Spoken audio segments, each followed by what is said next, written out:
नमस्कार दोस्तों, मेरा नाम डॉक्टर अमित कुमार। मैं आपका मोटिवेशनल दोस्त। आज के इस मोटिवेशनल वीडियो के चैप्टर 16 में मैं आपके लिए लेके आया हूं निश्चित समय पे काम कैसे करें।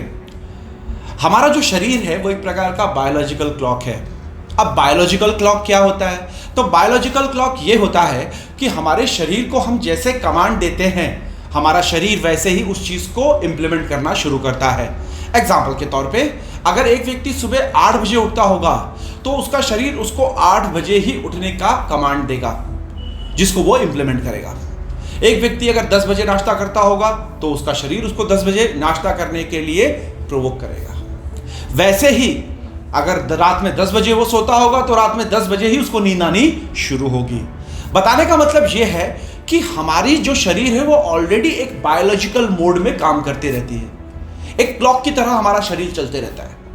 इमैनुअल कैंट जो थे वे घूमने के बहुत शौकीन थे और वो शाम को 6:30 बजे डॉट घूमने के लिए निकल जाते थे।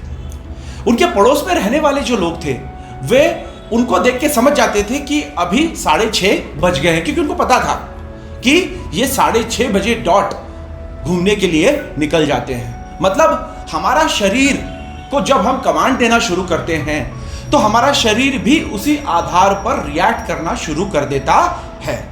चाहे वो हमारे खान पान से संबंधित हो, चाहे वो हमारी पढ़ाई से संबंधित हो, हमारे काम से संबंधित हो, घूमने फिरने से संबंधित हो या किसी और चीज़ से संबंधित हो, हमारा शरीर हमें वो चीज़ एक्ट और रिएक्ट करने के लिए बार बार प्रोवोक करता है।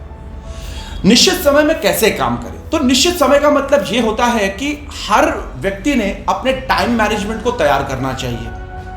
वो टाइम मैनेजमेंट तैयार करने के पीछे का उद्देश्य क्या? तो टाइम मैनेजमेंट तैयार करने का पीछे का उद्देश्य यह है कि जब हम हमारे दिमाग में एक चैनलाइज मोड में सारी चीज़ों को सेट कर देंगे तो हमारा दिमाग और हमारे आसपास का जो वातावरण रहता है वो हमें वो चीज़ करने के लिए प्रवृत्त करता है और हम उसी चीज़ को परफॉर्म करते हैं। जैसे एक पढ़ने वाला बच्चा है तो अगर उसको रात में आप 3 बजे वो अगर पढ़ता है तो उसकी रोज़ रात में 3 बजे नींद खुलेगी ही खुलेगी। अगर एक बच्चा जो रात में नहीं सोता है, दिन में सोता है, तो उसको जो रात भर जो नींद है, आप कितना भी प्रयत्न कर लोगे तो उसको रात में नींद नहीं आएगी, क्योंकि उसने भी बायोलॉजिकल क्लॉक को चेंज कर दिया है अपने दिमाग के नर्वस सिस्टम से उसको अटैच करके। हम जैसा सोचते हैं वैसा ही हम बनते जाते हैं। हमारी सोच एक बहुत बड़ा फैक्टर निर्माण करती है हमारे हारने और जीतने में। लाइफ में सबसे इंपॉर्टेंट चीज़ आपको ये याद रखनी है कि हमारा जो भी काम रहे हम उसे निश्चित समय पे पूरा करें। और उस निश्चित समय के लिए मैंने इसके पहले भी आपको बहुत सारे लेसन्स बता चुका हूँ, चैप्टर 8, चैप्टर 9, चैप्टर 10, जहाँ हमने अलग अलग सिद्धांतों को देखा, जहाँ हमने टाइम टेबल के बारे में जाना कि हमने हमारे समय को कैसे मैनेज करना है, ये सारी चीज़ें देखी। तो उसी तरह से हमने हमारे समय को भी इम्प्लीमेंट करना है। अब निश्चित समय पर काम करने की आदत डालने के लिए 5 इंपॉर्टेंट सिद्धांत है जिनको हमने हमेशा अपने दिल में, दिमाग में, जहन में उतार लेना है। सबसे पहला, आलस त्यागना है। ये हमेशा याद रखिए, आपने कभी सोचा है कि जो जवान लड़का होता है उसे बार बार नींद क्यों आती है? वही एक बूढ़ा होता है, उसे हर 2 मिनट में, 3 मिनट में कोशिश करता है सोने की, लेकिन उसको नींद ही नहीं आती। छोटे से आहट पे भी वो उठ जाता है। दोनों की बायोलॉजिकल क्लॉक में फर्क हो जाता है। इस पे विचार करिएगा। एक जवान व्यक्ति को दोपहर में नींद आएगी, रात में नींद आएगी, वो ये चाहेगा कि कितना आलस कर सकूं, वो चीज वो करने की कोशिश करेगा। लेकिन वही एक बूढ़ा व्यक्ति रहेगा, वो ये चीजें नहीं कर पाएगा। वो करने के पीछे का उद्देश्य यही है कि एक जगह उसकी बॉडी रेजिस्ट करती है उसको वो काम करने से कि भाई नहीं, मेरे को नहीं करना है, और एक जगह उसको करना है लेकिन वो उस स्टेट ऑफ माइंड में नहीं है उन चीजों को करने के लिए। दूसरी सबसे इंपॉर्टेंट चीज है कि आपको आपके शरीर और मन को पूरी तरह से सक्रिय करना होगा। अगर आप अपने शरीर और अपने मन को सक्रिय नहीं कर सकेंगे, आप अपने मन और शरीर पे आप अपना कंट्रोल नहीं पा सकेंगे, तो आप किसी भी प्रोग्राम में, किसी भी चीज़ों में, किसी भी एग्जाम्स में अपने आप को आगे नहीं बढ़ा पाएंगे। एक चीज़ हमेशा ध्यान रखिए कि आप अपने दिमाग और अपने चीज़ों के ऊपर में आपने कंट्रोल पाना है। ये दूसरा सबसे इंपॉर्टेंट चीज़ है आलस के बाद। थर्ड सबसे इंपॉर्टेंट चीज़ है कि जो भी चीज़ें आप कर रहे हैं उसमें आनंद लें। जैसे आप फिल्म देखने जाते हैं तो 3 घंटा बैठे रहते हैं, फिल्म देखते हैं, कहीं घूमने जाते हैं तो 3 घंटा बैठते हैं, लेकिन वही अगर पढ़ाई करने बैठना है 3 घंटे, तो 3 घंटे में हम 300 बार मोबाइल देख लेंगे, 300 बार टीवी देख लेंगे, 300 बार घूमने की इच्छा होगी, 300 बार चाय पीने की इच्छा होगी।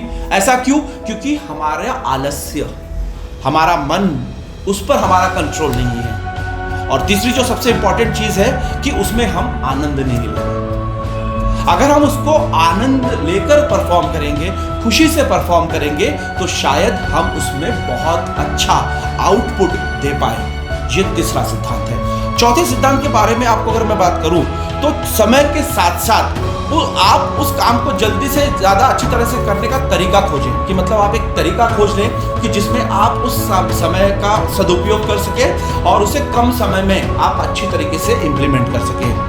मतलब आपको ये देखना है कि मैं ये काम को कितने कम समय में कर सकता हूं। मैंने आपको प्राइम टाइम का नियम बताया था। उस प्राइम टाइम के नियम में मैंने कैसे आपको एक टाइम टेबल तैयार करना है और उस टाइम टेबल को तैयार करके कैसे कम समय में इस काम को परफॉर्म करना है।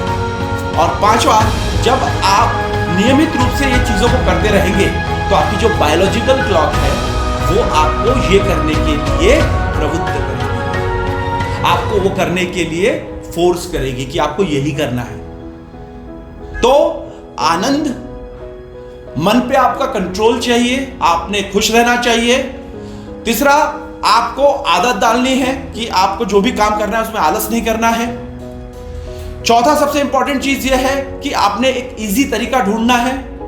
और पांचवा जो है कि उसको नियमित रूप से करना है। जब इन सारी चीजों को आप करेंगे तो आप समय को आसानी से बचा लेंगे।